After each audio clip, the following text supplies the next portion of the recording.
Hey guys!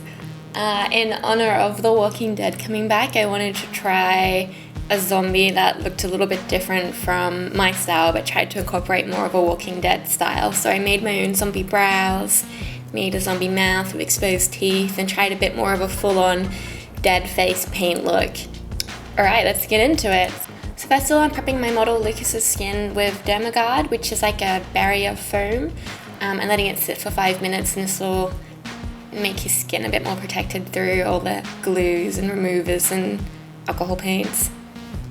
Next, I'm going to glue down his eyebrows so they don't get stuck in the brow prosthetic or the glue that I'm going to put in for that, and just keep them nice and flat while we apply stuff. So basically I'm working in sections from the back, pushing across the hair that I'm not using to get to the roots of the other hairs, and working my way across, gluing it all down. Goldie Starling has a good video on how to use Prosade to glue down eyebrows if you guys want to check it out.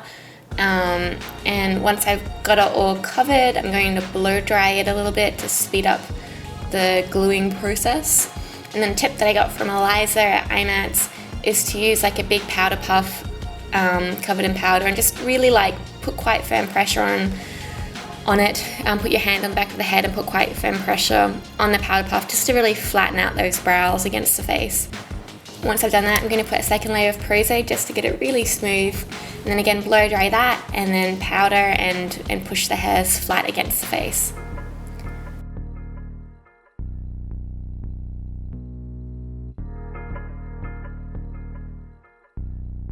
I'm going to repeat the process for the other side.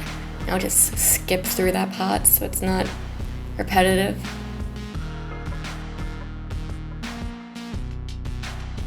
And once that is done, I'm going to just work out where the appliances sit on the face to work out where I need to apply glue. There's a trick where you can powder it to see the outlines, but it wasn't really working for me, you can kind of see. And I put glue on the back of the prosthetic, which is a gelatin piece that I made. And then I'm going to put glue, Prosade adhesive on Lucas's face as well. And once it's mostly dry and it's gone clear, I'm going to press the adhesive into place, kind of working out the placement first and then firmly pushing it down. Next, I'm going to work around the outside. Actually, I think the second eye has a better view, so let's wait till I get to the second eye and there's a better view of what I'm doing. Then I'll go through the process.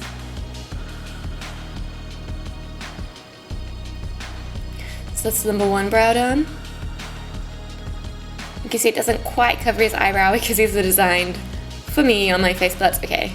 So first of all, I'm going to put Prosade adhesive over everywhere that the prosthetic is going to sit, and put some on the back of the appliance as well. And then once that is dry, it goes quite clear, and that's when you know it's ready to go. I'm going to position carefully and loosely where it's going to sit, and then once I'm happy with the position, I'm going to press it down more firmly. Or reposition it in this case until I'm happy, and then press it down more firmly and make sure I smooth out all the edges. Then all the little tiny edges that are poking up, I'm going to put a layer of Prosade underneath it and go around and let it kind of dry underneath as I'm going around the outside, and then come back around a second time and put a layer on top just to kind of blend out those thin gelatin edges. Being really careful around the eye area, make sure that he keeps his eyes closed while I'm doing this. Once that's good, I'm going to go around with isopropyl alcohol on a cotton tip, and I'm copying the application tips from Stuart Bray's Coraline video, so I'll link that in the description for you guys to look at as well, because he is a super pro at this.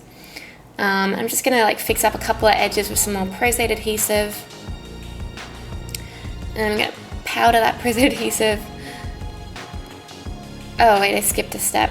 I also went over the edges with witch hazel to try and dissolve some of the really thin gelatin edges. I'm applying my little nose piece, which I also flat molded in gelatin. The shape isn't quite right. I should have had more of a gradient on the upper half, because from the side it's just like a little bump. From the front it works, it's just from the side it's a bit of a strange profile, so next time I'll make the shape different. And the same application for the nose bump. I'm going to apply my mouthpiece. So again, I'm going to make sure it sits properly and work out where I'm going to place the adhesive by powdering around the outside. Putting my Prosade down.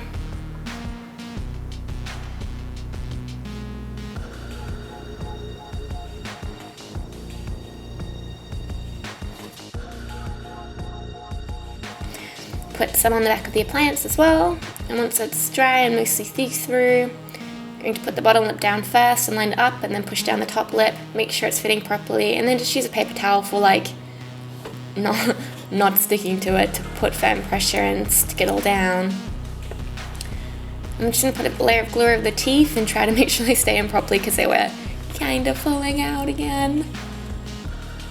Blow dry them, and then after the layer of prosthetic on the outside, I went over it again with alcohol and a cotton swab, and I'm going over it with warmed witch hazel and a cotton swab to kind of blend out the edges. So the alcohol dissolves away, not dissolves, alcohol reactivates the glue, so if any of the little edges are kind of stuck underneath, you can flatten them out better and get like a smoother glue application. And then I go over it again with the witch hazel just to kind of dissolve away any of the thin gelatin. And then sometimes I'll go over it again with some more prosthetic to get like a smoother kind of blended out edge. So this edge ended up a little bit thick on my gelatin, so I was having trouble blending it away. So what I decided to do is use Bondo, which is basically thickened prosthetic adhesive, and you use Bondo to fill in the kind of edges so that you can have a smooth transition from when the edge cuts off to the skin. You just kind of like, you just fill in that edge basically. So I'm applying Bondo all around the edges to get a smoother transition. Just going over it again with some alcohol just to smooth it out and make sure that the Bondo is also smooth. Give it a bit of a blow dry, but it's still quite white, which makes me feel like, oh, that's might cause troubles with painting it. Now I'm going to put a sealer over it all, so this is Ben Nye's Final Seal. I was going to try airbrushing it, so I started out airbrushing it with Grey Matter from the Skin Illustrated Necromania palette, but I think my airbrush got a little bit clogged. It wasn't coming out right, and I didn't want to spend time trying to work out what was wrong with fixing it. Plus, the coverage was a little bit too sheer to cover up the Bondo and everything, so I switched it up to hand painting. So here I'm just going to repair or smooth out one of the edges with some more prosthetic.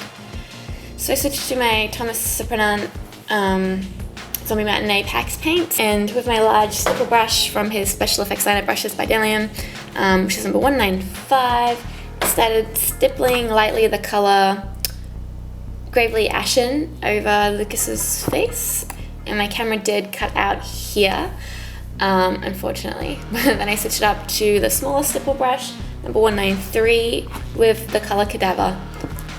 So slightly stippling that over his face as well. And then I felt that the coverage wasn't quite opaque enough because you can't really see it on camera that well, but I could still see the line of the white Bondo around the mouth. So I decided to put like a more opaque base lay down. So I switched up to a foam makeup wedge, and back to the colour Cadaver, and put a more opaque, heavier coverage over all of Lucas's face and prosthetics. I just continued it down to the neck. I didn't go past the neck because I didn't have enough time to do the shoulders and the arms and everything for this application. And then I went back to the Gravely Ashen colour and the small stippling brush and kind of put a bit of this grey colour back in over the top of the Cadaver colour. So I guess that's something to consider when you're wearing a costume, like how much of your body is covered how much of your body is covered will mean how much you're going to have to paint versus what clothes you're going to distress or stain. So then I went in with the colour Just Dead Maroon and the smaller stipple brush and just started stippling around the face again. But then I decided that it would work better if I used my splatter brush. So I got my splatter brush and thinned it down with a little bit of water and then splattered some of the Just Dead Maroon around Lucas's face. And kind of patted it down with a tissue to make it not as blah. And with the tiniest stipple brush, number 191, which is from the newer SFX series, I started going around and kind of contouring a little bit with this maroon colour to make the areas look, deeper and more sunken. For around the eyes, using my Ben Nye's Ultimate FX palette because I like the cream colours better for around the eye area because it's just a gentler makeup. And I used a mix of colours. I used a mix of dark burgundy, dark crimson, and black and blue. And I'm using my Filbert brush, which is number 136. making the eyes look more sunken with this darker kind of purplish color. Again, just taking inspiration from The Walking Dead. Although I think this is a little bit too purple, but I'll go in and fix that later. I'm gonna go through this and just add a little bit more of that sunken kind of contoury look with the cream colors over the Jested Maroon, similar color. Using this detail brush, number 153, I'm gonna go in back into the cream colors and get some of the darker toned ones and just kind of add a little bit more contrast and lines around the eyes, and then blend it out with the filbert brush. With my tiny stippling brush and some of our base color Cadaver, I'm just going to go back over the zombie eye sockets to make sure they don't get too dark and these still stand out as kind of having that highlight. And then going in again over the wrinkles with the tiny detail brush and then blending it out a bit more, going back over the highlights, just kind of building up in layers. I thought that it looked a bit too purple, so I'm going over the inside with a very light, watered down Cadaver color on the small stipple brush, just to kind of lighten that area and make it look like it belongs with the rest of the face again, and then kind of blend it out with the tissue a little bit. I'm going to do some splattering. This is a Necromania color Bile on a chip brush.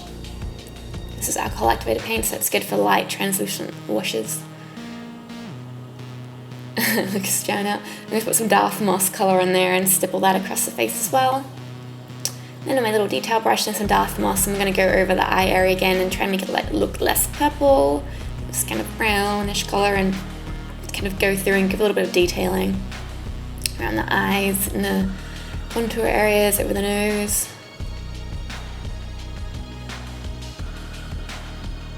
And then again, back over with Cadaver just to make sure those zombie brows don't get lost in the darkness and the detailing.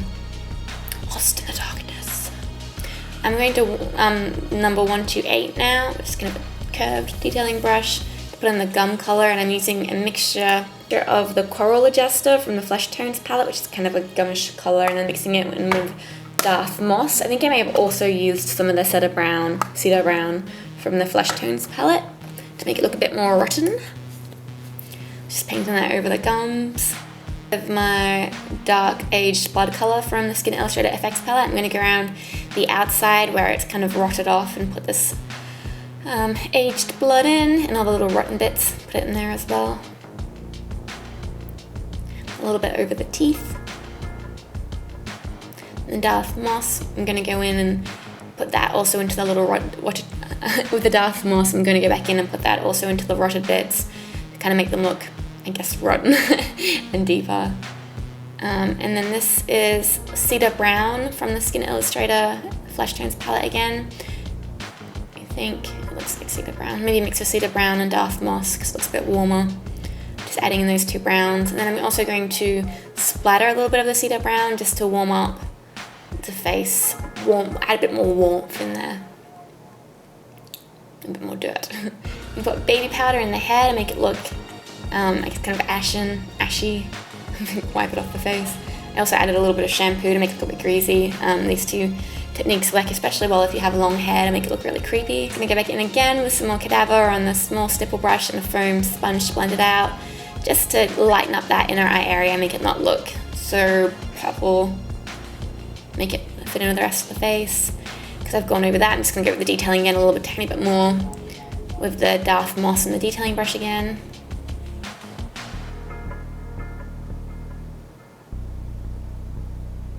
And just powder it to make sure that it's not too sticky, although these paints seem to dry very nicely and not sticky at all. I'm going in with a new blood that I'm trying out, one of the best in the industry, Fleet Street in Aged. Putting that all around the rotted mouth area and on the teeth. And then, like, what else can I do? Let's add a little bit of wrinkles and aging, because the Walking Dead zombies are pretty old now, so all of them are quite aged and rotted. So I'm going to draw in little age lines, and I'm going to soften them with a foam latex sponge that has a little bit of Cadaver on it and a little bit of alcohol, just to really soften up those lines so they don't look quite so drawn on. Just going to put little details around the forehead, the eyebrows, the nose, under the eyes, and the corners of the eyes. A little bit down the edge of the mouth as well. And then I started drawing in little kind of rotted spots and age spots around the face because it looked a little bit too plain in those areas. So let's continue that kind of rotting pattern of the mouth and bring it up across the head and cheeks. So I'm using Darth Moss for this in the detail brush. Most of the detailing's been done with Darth Moss from the Necromania palette. I'm going to go into the aged blood and just kind of make some of them look a bit bloody and fleshy.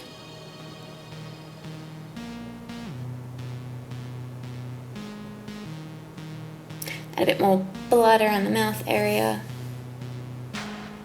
And add some of the Fleet Street blood into the wounds, the rotting wounds as well, and give a bit more dribble around the mouth area.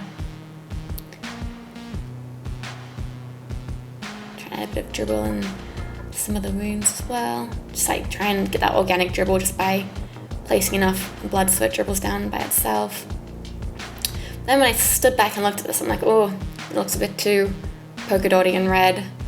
So I started going in and kind of taking away some of these red dots and some of the blood, just kind of wiping it back so there's fewer of them, basically, smudging it out.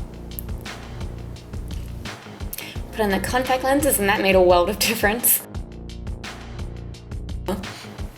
So by putting in the contact lenses, it does kind of make your eyes water a little bit, or you have to kind of, grab your eyes in a certain way that does smudge away the makeup. So going back in with the Ben Nye cream makeup and just kind of re-adding the eye makeup around Lucas's eyes. And this is the finished look, at least for the face. So now Lucas can get into his zombie character.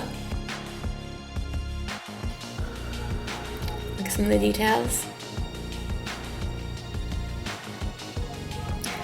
Yeah, and because this is gelatin, it does move pretty well. Like you can kind of emote pretty well through it in your eyes. The mouth is a little bit thick, so it's a bit harder to talk normally, but you can open enough to kind of snarl and put little bits of food through and straws if you want to drink.